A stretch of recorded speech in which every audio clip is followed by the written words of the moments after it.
I used to tell my daughter that about you, someone should not come and tell me. About you, you should tell yourself. You want to tell anything, parents? Parents, keep the channels open, don't close. Closing is the worst thing in life. If the child is scared of you, that's the worst thing in life. Then they will tell somebody. Or if they, who can tell them the best advice other than mother? So please keep the channels open. You may not like it at times. Many times actually, you don't like it. Okay? But allow them to talk to you. And explain to them in case you are not happy, why. Children are very logical. They understand why you cannot accept. And when you accept with your conditions, please keep the channel open. You should not make them get scared. I'm scared to tell my mother means there's something is gone wrong. Don't do that. Parents, keep the channels open. Children, even though mother scolds you, but still you have to talk to her, because that is the only, everything in this life has a price. Anything, including this bottle, everything has a price, except mother's love. It is the one thing which is priceless, which is unconditional. Which is unconditional. She may get upset now. After 5 minutes, she'll be all right. Mothers, don't get upset. Even though you are upset, don't show at that moment. You cool down and accept it. Don't show you are very upset and crying, beating. Don't do that. First you listen. If you are upset, okay, better I'll talk to you after half an hour. By half an hour, you also cool down. Because it's very natural when you are young, you get upset. At my age, I don't get upset because my age is also an advantage. So, please don't show you are upset. Talk to them. If you are upset, talk after half an hour. After half an hour, you'll be normal. Yes. Good afternoon, ma'am. So, I just wanted to ask you, what drew you to philanthropy? In India? In India. In Maharashtra? In Karnataka? Where do you want? In India. Okay. I've read all about your books, and it really inspires me how all over India you've done so much for the underprivileged and all these people. So I just wanted to know. Yeah, I work all over India, including Jammu Kashmir. Please sit down, beta.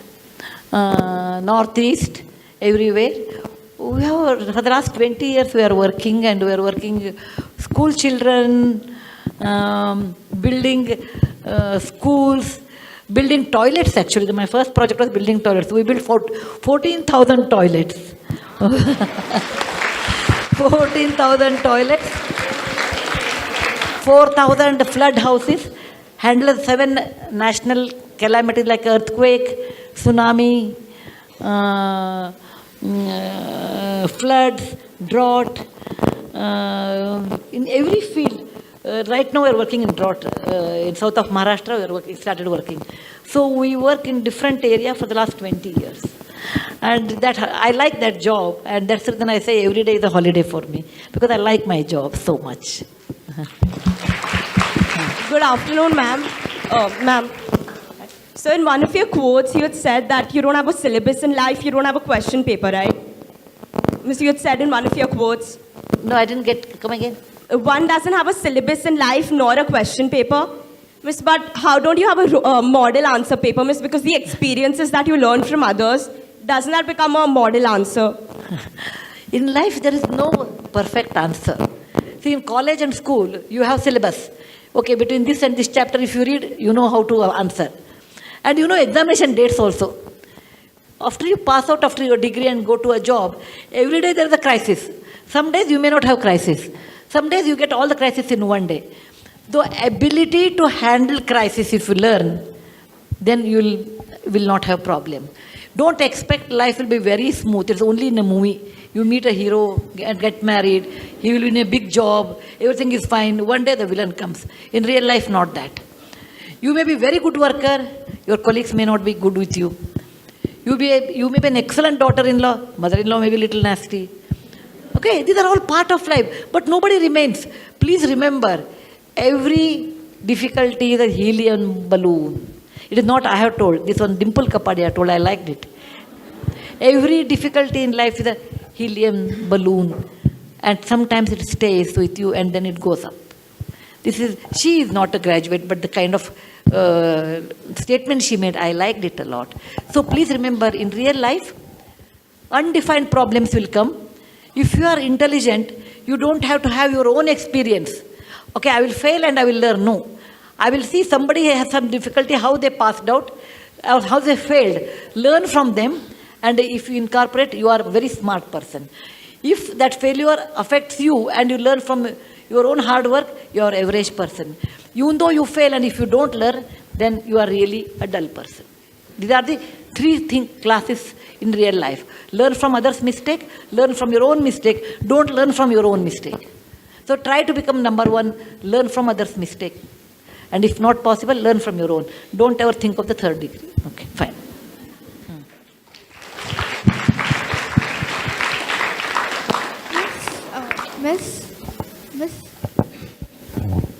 Miss, as a writer, what writing advice would you like to give? As a writer, what advice?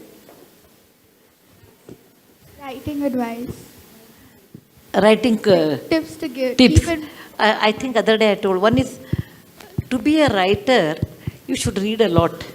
Actually, you should read a lot. You should every day make it a habit to read, actually. Then, about at least 50 pages a day. New book, not the same book. Okay? Every day, actually, I did like that when I was a young girl of your age. Every day I used to write 25 lines of my own. Anything, my own.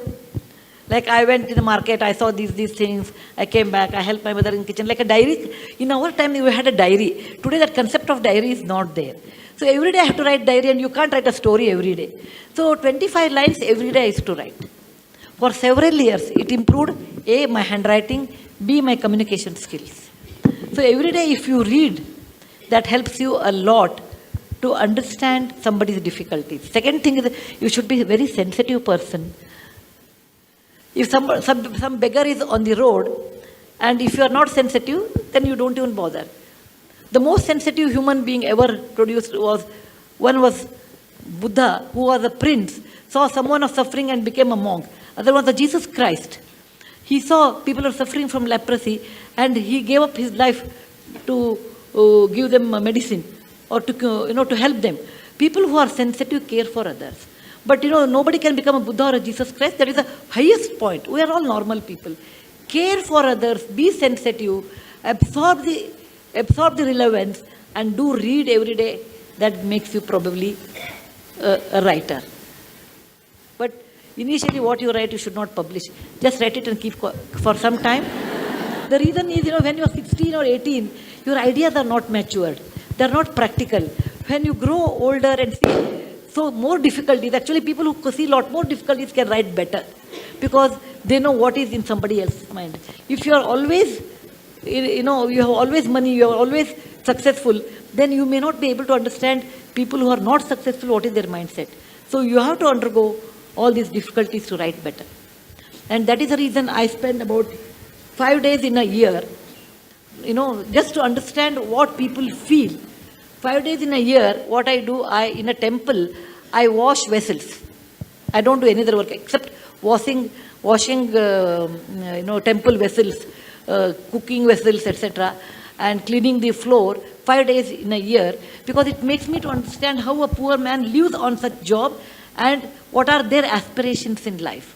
Once in a year, I travel by local bus for 2 or 3 days. Okay? Otherwise, I will never come to know. I'll be insulated from people, because the kind of facility I have, I'll be insulated from the real world. It should not happen.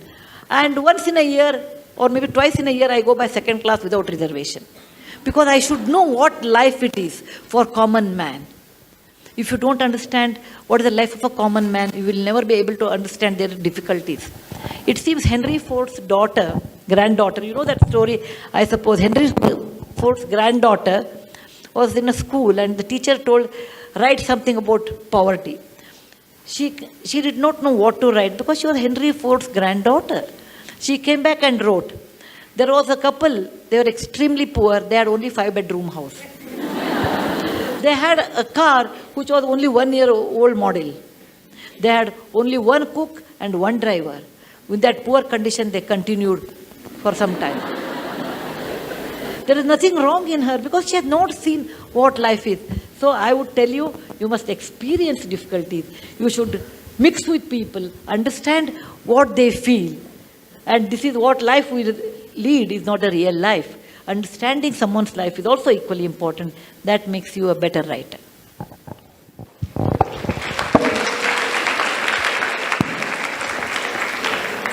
Good afternoon, ma'am.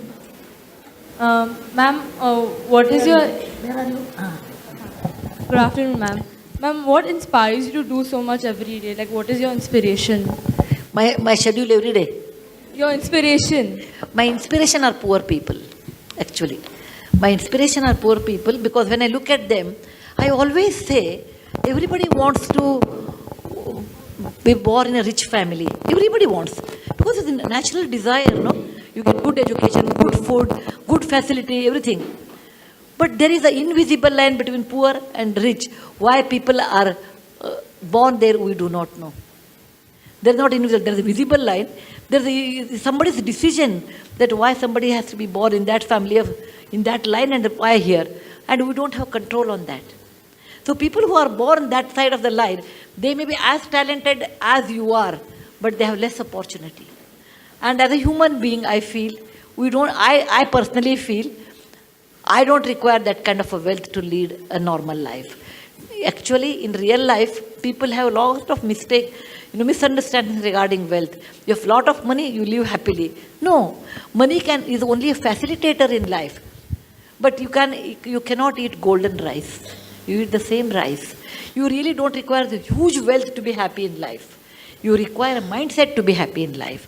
So I always feel the money which is given to me, I'm a daughter of a college professor, doctor, and granddaughter of a school teacher, which was a middle class life. And I think when the money was given to me, it has given for a real cause in life. The cause is to help people on the other side. And that's the main strength or inspiration for me. You to start writing books. When I started writing, as a schoolgirl of your age, I used to write a diary, 25 lines a day. Maybe I was 8 years old, I think. I started writing 8 years old, 9 years old, only 25 lines. By 16 or 17, I used to write good essays, actually. I remember when I was 16, I wrote people who are born after death of Gandhi. I wrote something, the India I have seen, I won't remember the title now, after death of Gandhi, what I see in India, or something like imaginary things. But I never published anything. When I was 20, I think I started publishing short stories, small one. But my first book came when I was 28, I think. 28. But I wrote maximum number of books in the last 20 years. Because with Infosys Foundation, I started going to all corners of India, meeting film actors, politicians, prostitutes, Devdasis, Kamatipura, schools, Army Navy camps, Ladakh region, Northeast region, and working in hurricane. All these experiences taught me the reality of life, and I could write more. But I started my first book, I think, was published when I was 28, I think.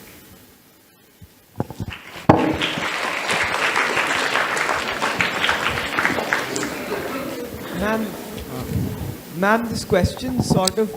Actually, I'm so happy. One boy is asking question. Look at girls, they're so smart. I always believe girls are smarter than boys. Ma'am, this one question is actually from an older brother, like, as my role is an older brother.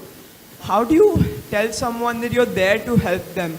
And when they ask you questions, how do you help them out? No, I didn't get. If somebody asks me to help, how do I help? Yeah, and how do you explain to someone that you're actually there to help them and not to just stand and watch? Okay, please sit down. In Infosys Foundation, we get 400 calls a day altogether, incoming, outgoing, 400, around 350 emails, and about 200 letters or something. It's huge, actually, we get. We have our own process of elimination first. We do that. I'll tell you a story before that. Once, I don't know whether I have told this to some lecture or not, I don't remember. Once, about 15 years back, I was called as the chief guest to one music program. And normally I go little early than the schedule because I don't like to go late. It's a bad manners. Even today I think 5 minutes I was earlier than the schedule because I don't like to go late. So I went that day 15 minutes early. I sat at the corner at the back, and there were hardly few people because I was quite early. 2 women, well-off women with their diamond earrings and silk sari and or sitting and talking, and they were making remarks. My daughter is very dull. The second one told, how she will get married, I'm worried. I said, no, she should take up a job, then the boy is like a girl who is employed. So she said, yes, I was thinking, she said, okay, why can't she become a teacher? Then she told, no, I sent her to school and they said she's not capable, sent her back. Then she said, oh, tell her to do some social work. Then the other lady said, is it that easy? Yeah, it's very easy. You have not seen Sudha Murthy. Every day she comes in the paper. Her husband has earned money. She doesn't have a brain. So that's okay. That's okay. That's what they think. So she writes a check. Every day she comes in the paper. So your daughter can become a social worker like her. I said, okay, now let me talk, because it's something connected to me. So I tapped their shoulders and said, have you seen Sudha Murthy? Have you met her? Oh, of course we met her. They said, when did you meet her last? Today morning. I said, same Narayan Murthy's wife? They said, yes. I said, I am Sudha Murthy. No, that lady looks at me and tells, oh, you have changed so much from morning to evening.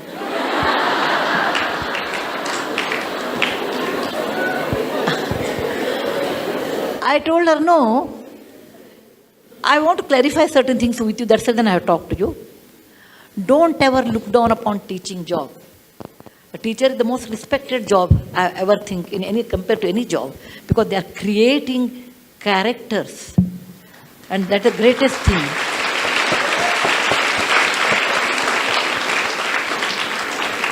Look at software people. What do we create? Only programs.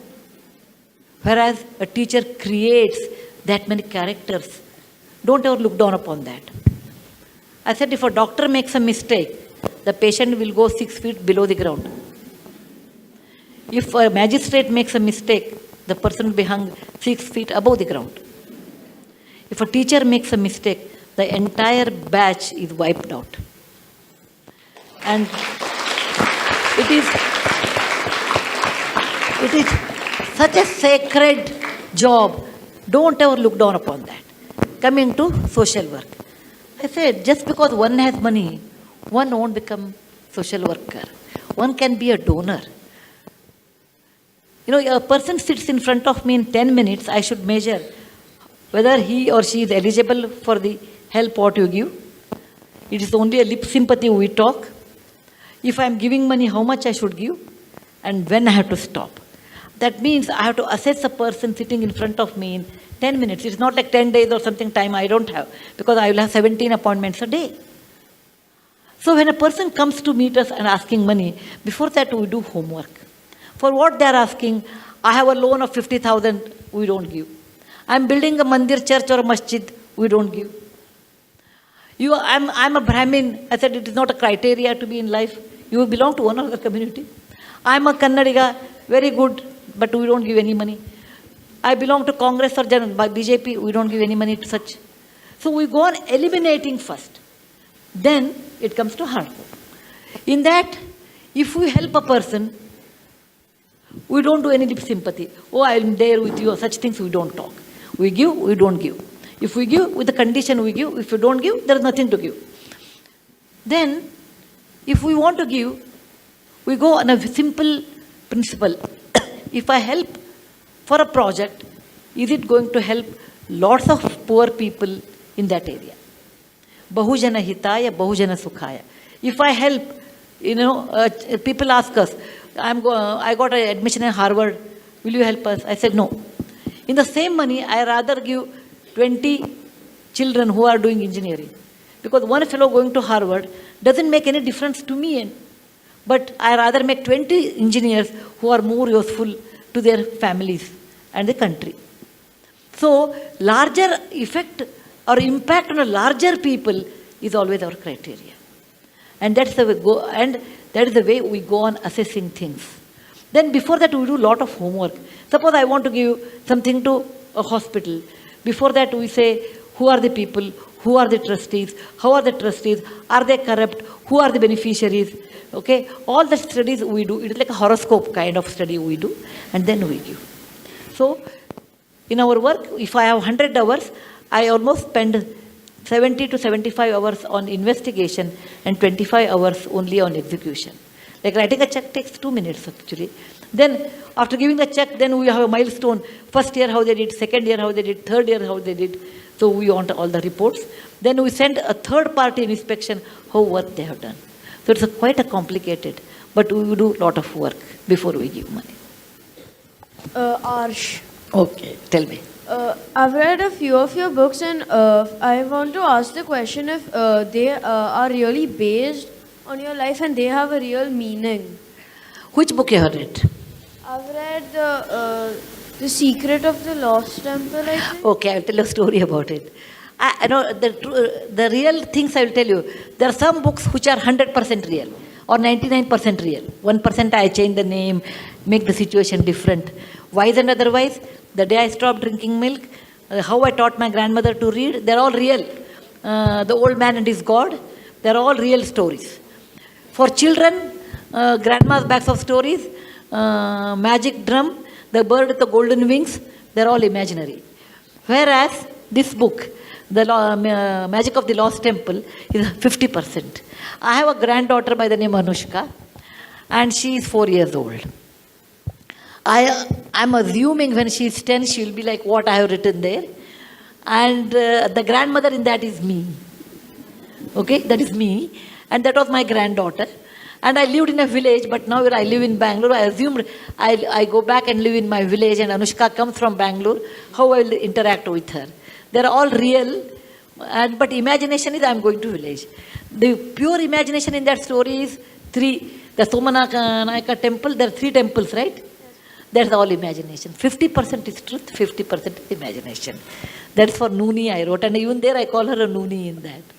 Yeah. Thank you for this.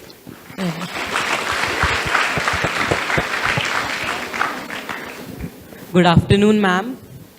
Where are you, beta? Huh? Yes, miss. Huh. Miss, I would like to ask you, would you like to share with us some of your experience with Infosys? Which one? I have written that in one of my books, but which one you call? I really don't know the name. Can you just tell anyone which you like?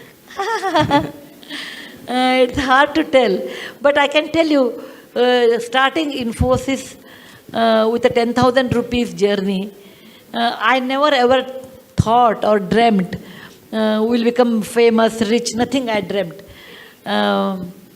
We took it as an adventure and we started. The journey was more beautiful than the results.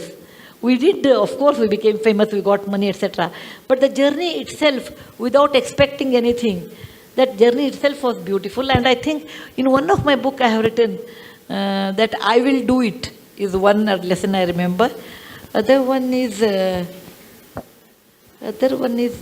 mother's advice. Maybe my mother told me in life where to spend, where not to spend. That's one another.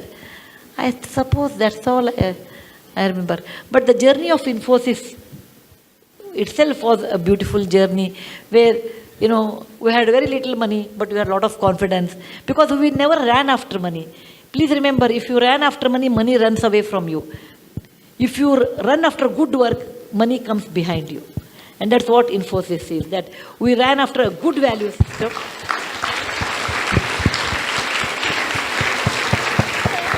And money came. But if you wanted to make, we never thought of making big money, etc. My idea when we started Infosys was, I want to have a scooter and a 2-bedroom apartment. That's all my aim was there at that time. I never aimed money in my life at all, any moment of time, because money never fascinated me. It is the book which fascinated me. It is the knowledge which fascinated me. It is the children who they fascinated me. So my fascinations were so different. So money never fascinated me. So the journey of Infosys was more of our value system, how we ran, and with absolutely no money and absolutely nothing, we felt bad also. I used to drive the car. Later we had a car. I was a driver for a long time to drop everybody, pick up everyone. Then we all stayed in one house. Rohini Nilekani, myself, and Sudha Krishnan. We used to cook. I never used to cook. They used to cook, but I used to take the food. So we lived like a joint family for some time. And my children were looked after by Rohini Nilekani. They will not do office work, whereas I will do my office work. She will do other work. As I used to be, if programmer is on leave, I will go and do programming. After all, it was a journey of our 5 fundamental founders lived in a joint family, or different language, different community, different state, lived like one family, and lived with a value system. And that's what I can call our journey.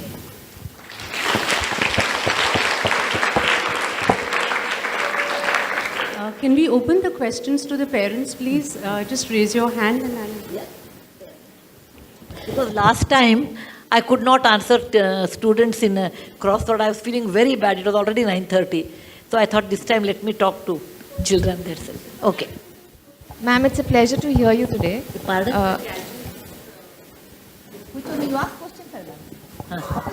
Yes. Ma'am, it's a pleasure to hear you today. And thanks, PTA, for organizing this. I really appreciate the qualities you said, that you wash vessels once in a year and do those kind of things to know what is happening. I would like to know, or your suggestions on for the school kids, what they can do in a year to keep themselves on the ground and be more aware about what is happening in the world. You should do that, not they. Yeah, I agree. See, what happens? Suppose you want your children should be aware of the reality, right? Okay. This is a way, please sit down, please sit down. This is a subjective way of telling, but how I did, I can tell you. My child came and told me, Amma, in our school there is a birthday party. I think there's a birthday party the big way, I suppose, nowadays.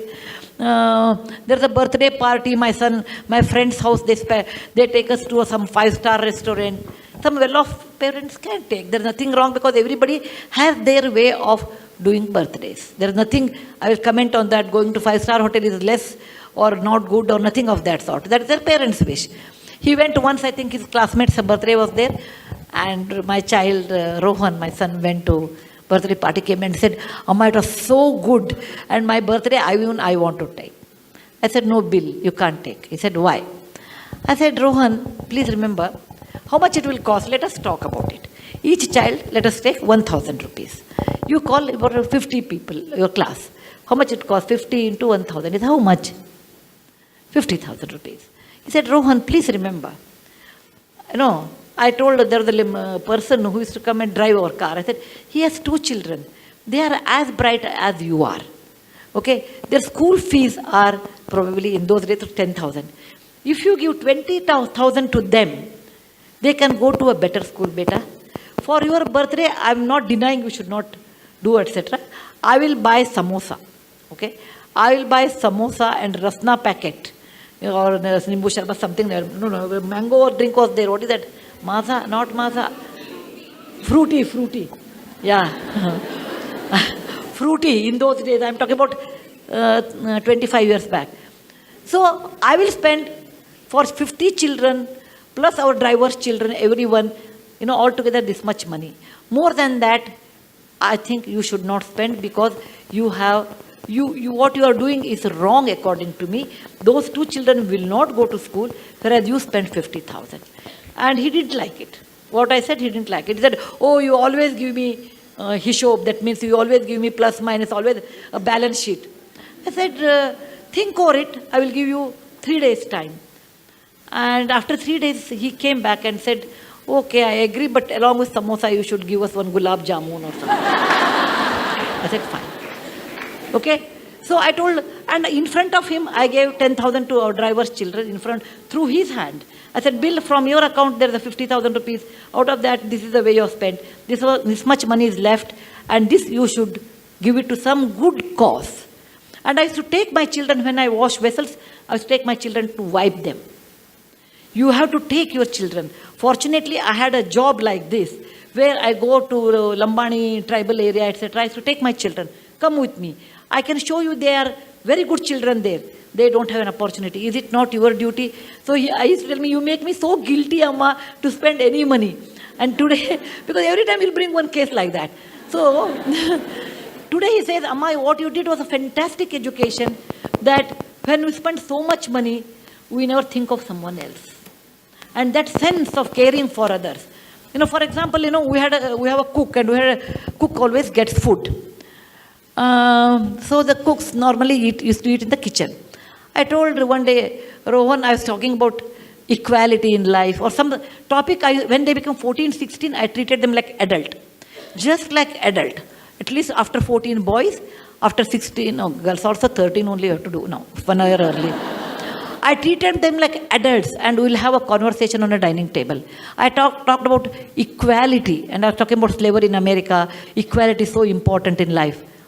Then he said, Amma, if that is equality, will our drivers, will our cook eat on the same table as ours? For a minute, I never thought about it. I said, yeah, why not? And he made it a point, our cooks eat at the same dinner table. But our cooks were hesitating, no, we don't want to eat. Then, I made a samsota, like you can eat after we eat. If you feel like eating, no, you don't want to eat with us, at least you use the dining table and eat on the dining table. It may be a small move, but that made a lot of awareness for my children, equality in life. When he was in Cornell school, Ron's birthday came, and I was thinking he was abroad in those days, what he will do. I would have been unhappy. This is my subjective opinion. If he spends so much money on a birthday, which comes every year, why waste that kind of money? It is not something like fantastic thing. It is not like we are Mahatma Gandhi born on October 2nd. We are ordinary people. We are just ordinary people. Let us not think that we are too great. If somebody says, oh, what do you think of yourself? I said, I'm a very ordinary person. Very ordinary person, but the situation made me great. The situation made me great. I'm very ordinary than like anybody else. You should bring up this idea with your children's mind. Look, my child, you are ordinary. Just because your father has money or I have money, you are not extraordinary. Money comes due to various reasons. Okay? And money, what you have, has a cost. That I made it to my children in a very young age. And when he was in Cornell, he wrote to me, and I have that email even today. He said, every mother looks after her child, but I'm proud my mother looks after someone's children. That's the best compliment I can think of.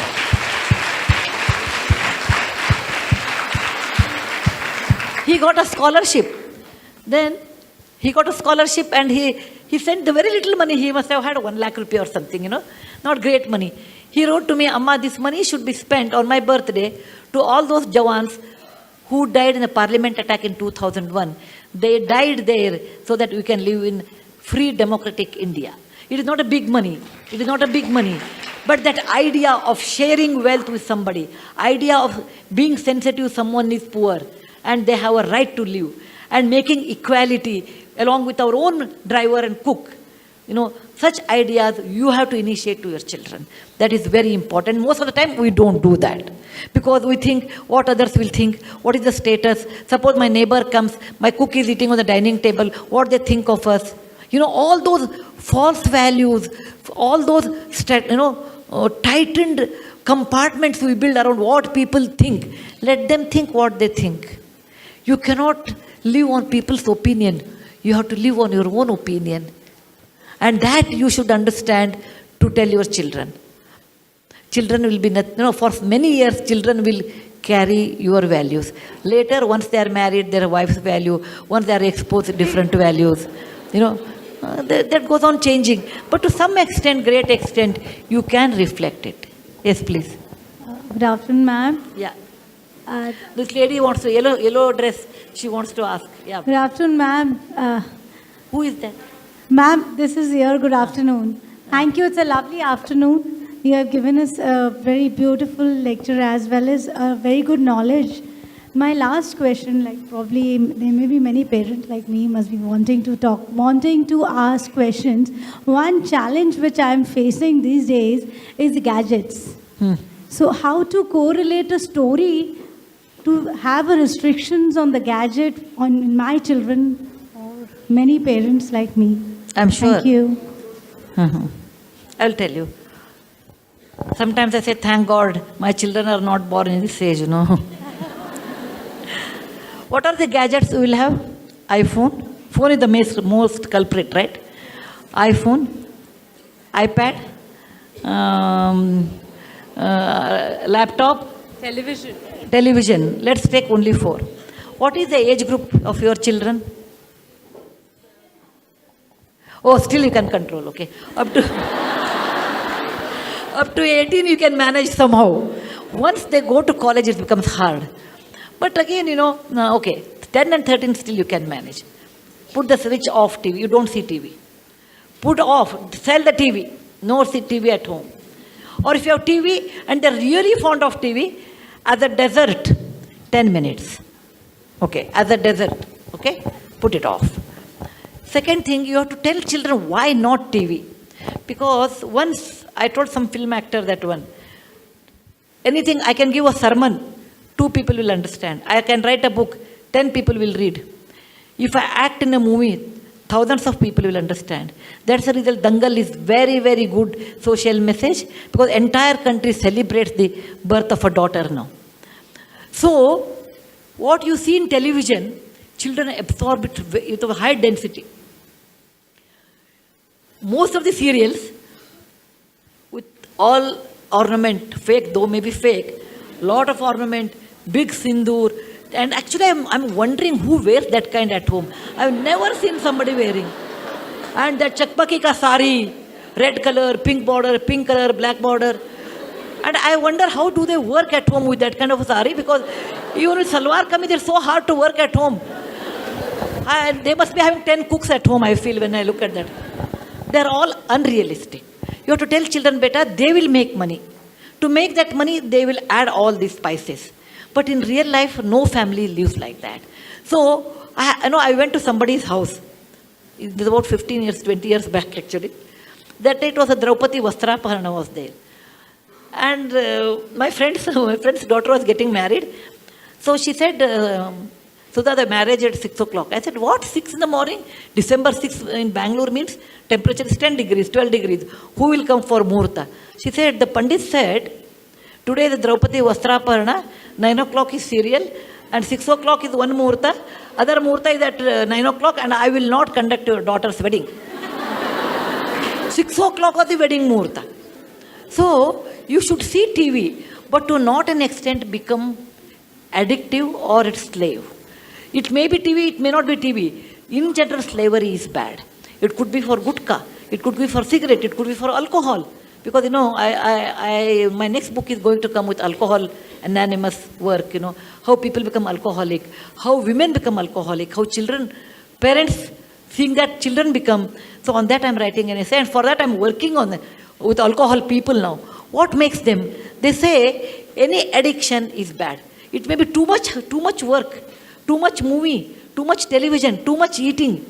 Anything too much is bad. Don't think watching TV is bad. Anything too much is bad. Anything too much is very bad. And that you have to tell children. Look, even I like to see, but I'm not seeing because I feel it's a waste of time. It don't happen in one day. It takes some time. And then they appreciate. Now coming to iPhone, iPad, okay? As a children, no, if they don't require, don't buy iPad. If they don't require, don't buy iPad. Don't give birthday gifts as iPad, iPhone, don't give. Tell me 10, 13 years why they require a phone. Give me one reason why do they require a phone. You want to call someone, call on the landline. Whom they can talk. You have to say that, why do you require a phone? Phone is meant for those people who are extremely busy, they have to communicate something. You are going school going child, why do you require it? So you say, I require phone only to talk when it is needed. You don't talk 2 hours on telephone to your mother, sister. You should not do that. I always tell, I will not talk to you for 2 hours. If I want to talk when children sleep, my sister is abroad, we want to talk sometime. When children sleep at 4 o'clock in the morning, today morning also, that habit has continued with me. If I have to talk to my brother and sister who are abroad, 4 in the morning I will call before children get up. 4 o'clock, 4 a.m. to 4:30. Because I want to communicate, but I don't want my children to say, you talk to your mother and brother half an hour and you tell us not to talk to my friends. Children give you that kind of a reply because they see. First, you have to restrain and tell children anything too much is bad. It is not TV. It is not iPad. Any habit, if you go in deep, is always bad. Okay? That's the one way. Second thing is, you sit with them and start reading with them. Nothing like reading. Nothing like quiz. Okay? Or I will tell you half story, you continue. Or you tell me what happened in the class. Okay, and you have to keep a channel open, talking about your school, your teacher, and they may use saying the teacher was not good. Never ever encourage such things. No, teacher is always right. Maybe you have mistaken. Never ever tell child your teacher is wrong. If you feel, maybe you can talk to a teacher, but never do that in front of a child. No. Yes, beta. Sudhaji, we are very happy to have you here, and there's a lot of extraordinariness in the ordinariness that you have projected. But let us tell me the question. Let us let us know something about the harmonious relationship that you have with your husband, because one of the challenges that today's generation face, especially when two people are working as husband and wife, is to have a harmonious relation. I don't mean in terms of the love which is deep inside. That is what I mean to say. No, I make a joke on that. I have a good relationship with my husband because we hardly meet.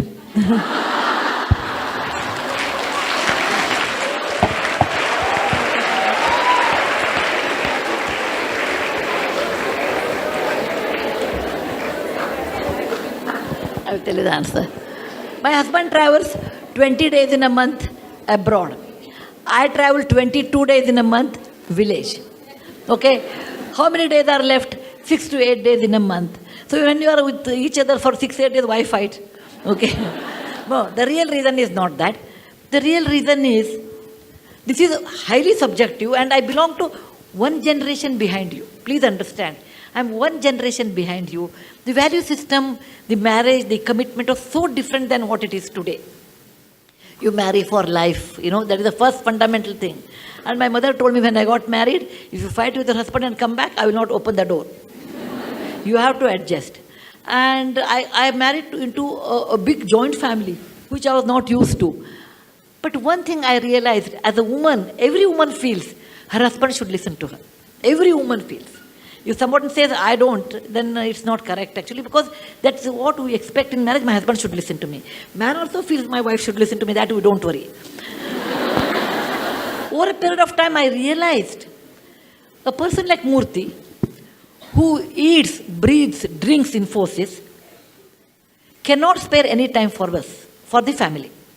It is like a tapas. In olden days, Rishi used to go sit in a forest and do tapas. Today, you can sit in the electronic city and do tapas. Okay? The result of that tapas is Infosys. A son of a school teacher can build an empire like Infosys in one's lifetime of 30 years. It's not a joke. That means the person should be dedicated his entire life for that, dreaming about it, talking about it. Then what is his wife's duty? Expecting me, you have to take me out for a movie, you take me out for a sari birthday, you take me out for this. None of them are possible in his life. So, accept a person as he is. That is what I tell women. Accept your husband what he is. What he is not, don't imagine he should be like a Shah Rukh Khan. No.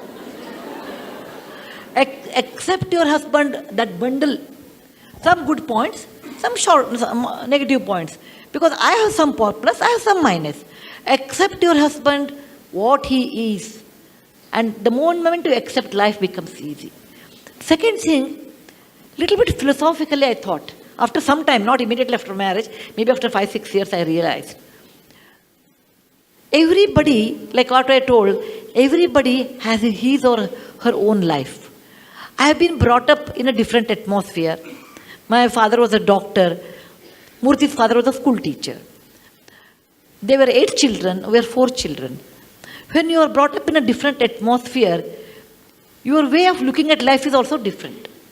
Why should I accept my husband should say this is the correct and what he was brought up is not correct? Similarly, he may be thinking about me also same way. Do not expect to see what you see through your eyes, your husband also should see the same way. The moment you please give him a liberty or freedom, what he likes,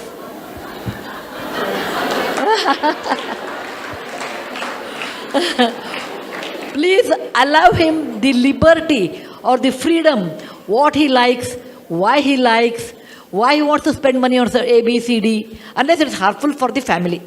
Suppose he gives a little more money to your mother-in-law, little more money to sister-in-law. Let us assume that way. You may get upset for a minute, but you should also remember, whatever said and done, my husband used to do a lot more, actually. Lot more to mother-in-law, to his wife, compared to wife.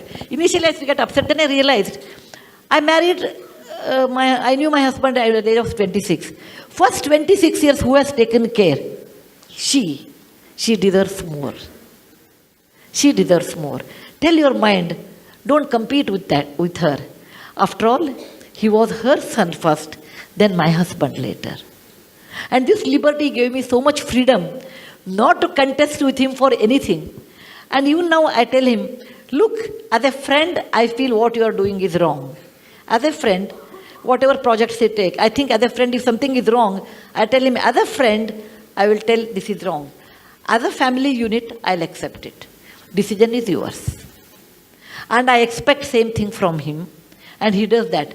As a friend, Sudha, this is not correct. As a family, I accept it. So, allow the freedom of men, and they should allow your freedom. That's the reason behind every successful woman, there is an understanding husband.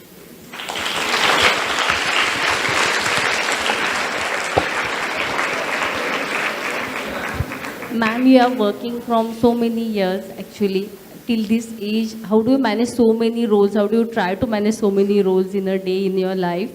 And did you have any guilt any day while bringing up your children and all that? Please, Rana, no guilt at all. No guilt at all. Because I've been very clear in my thinking, consciously. One or two things I wish I could have learned yoga when I was young, but there was no yoga teacher in my village. I feel I should have learned that one. Second thing, I should have learned swimming, but I came from a village where there was scarcity of water. Forget about swimming. Okay, but by and large, no regret for me, because when you make a decision, be clear what you are going to do. Whenever you make a decision, we don't know it's right or wrong. At that moment, it looks right. Later, it may be wrong also. Only time will tell it was right or wrong. Again, what is wrong, what is right? They're all ambiguous questions. So by and large, I lead the decisions I take through my conscious. So that's the reason I sleep every day, 8:30 sharp. And I'm not disturbed by any of these things. How do I manage all these things is, I enjoy my work actually. That's why I never feel tired. I never feel tired for any of my work. Today morning I must have got up at 4 to 4:30 I made a call, then came to airport, took a plane, came here, went for a meeting. From there I have come here. After I finish this, I go to the next meeting. And up to 11 o'clock I have meetings. After 11 o'clock I'll come home. At 12 o'clock I will reach. Then 4:30 I should get up, 6 o'clock is my flight. I never get bored because I love my work. When you love your work, you never get bored. Tell me a job like this where I can meet so many people, so many children, so many people, learn so much from them. How many people will have this kind of an opportunity? So I love my job, so no strain for me. Second thing is, I don't spend any time on following things. Like I have never gone to market for 20 years. I have never gone to my market for 20 years. I really don't require anything from market. I don't attend weddings. Rarely I attend weddings. Rarely. Because I really get that much time, traveling for a wedding is quite a lot of time, I feel. Third thing is, I have projects in my mind, one after another. I always keep serial projects in my mind. So I go on executing them, the next one. And writing gives me enormous happiness. So once I write, I'll rejuvenate myself. And I normally do not waste time in chit-chatting. There's nothing wrong in that, but I don't enjoy that. I rather convert that time for reading or anything. Basically, you should love your job, what you do. Then you're always young at heart. That's what I want to tell you. Good afternoon, ma'am. Ma'am, as you said right now, and in one of your interviews, you said that you have not shopped for many of years. So, how should we, in particular children, limit ourselves to not do something which we should not like? No. I've not shopped for various reasons. One is, it is a custom in South India. I think my next book is going to have that essay. It is a custom in South India. When you go to Varanasi or Kashi, you should leave what you like the most. The lighter side on this is, I asked Sudha Murthy, why you have not gone to Varanasi?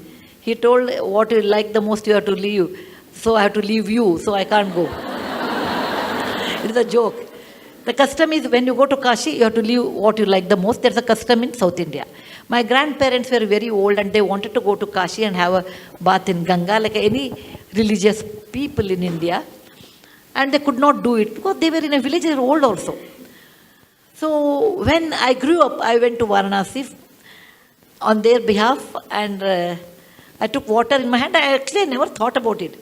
When the water was in my hand in the morning, and I saw sun and remembered the shloka, oh sun, you are the way. My grandfather was a Sanskrit scholar, so I learned Sanskrit in a very young age. We could converse in Sanskrit with him. So I took water in my hand and I remembered the shloka, oh sun, you are the witness in the Ganges, the Ganga of our country, who is a witness for all the civilization in our land. And then it says, I leave something to you. That struck me, what will I leave? Nothing, I became blank. Then I remembered, what is most important for a woman? It is shopping. Let me leave shopping forever to you. Ogan. That's it.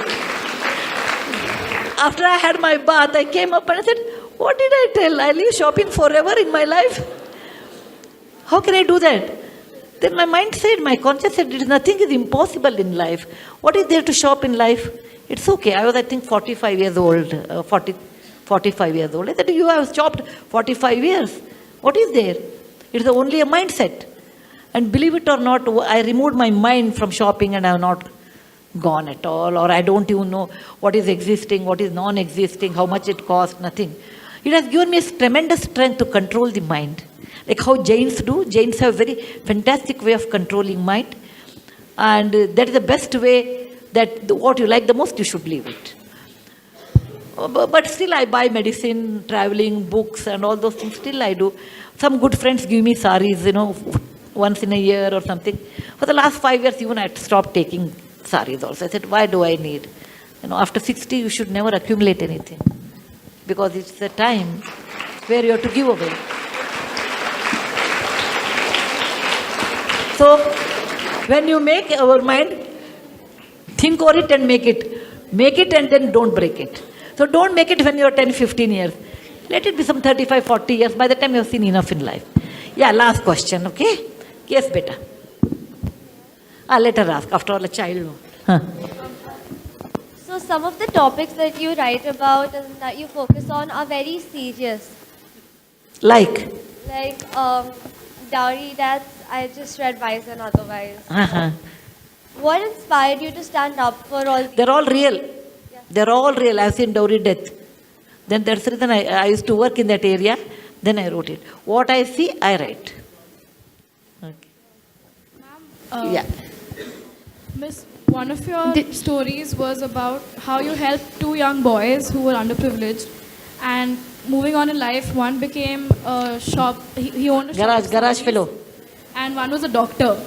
That Bombay doctor, car doctor. Yeah, and he charged you more in the pretext of charging less, and the other person gave you a sari for no cost. Ma'am, I just wanted your advice on how you judge people. I mean, how would you know what a person's intentions are, and how do you filter out yourself the people who mean well and people who don't? It's very difficult actually how to know what person is, because everybody talks very sweet to you. Particularly when you have a lot of money to give, people will be very nice to us. Okay?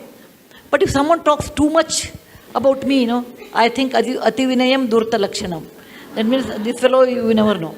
Second thing, if you don't expect anything, whether they give or not doesn't matter. But by and large, you can, over a period of time with your experience, 90% of the time you can make out what is their intention. And if someone says, okay, I will do all these too many things, no, then you have to take pinch of salt. So by and large, we realize, but sometimes we do go wrong. It's the human nature. Greed it is not the people. Greed makes them to do that one. If you can make out that person has a greedy trait, then you know this fellow is going to googly to me later in life. Did you always know you wanted to write and become an author? Was that your passion from the beginning? Did I know diary? Did you always know you wanted to write a book when you grew up? No, actually, I was quite, please sit down. I was quite blank about my future when I was young. I used to read, go to school, learn, always reading. I have taken life as it came. But maybe by 16, I made up my mind what I want to become. I wanted to become an engineer and I wanted to write. So at 16 or 17, I decided what I want to become. Before that, no. Before that, like a carefree. It's okay? Thank you very much.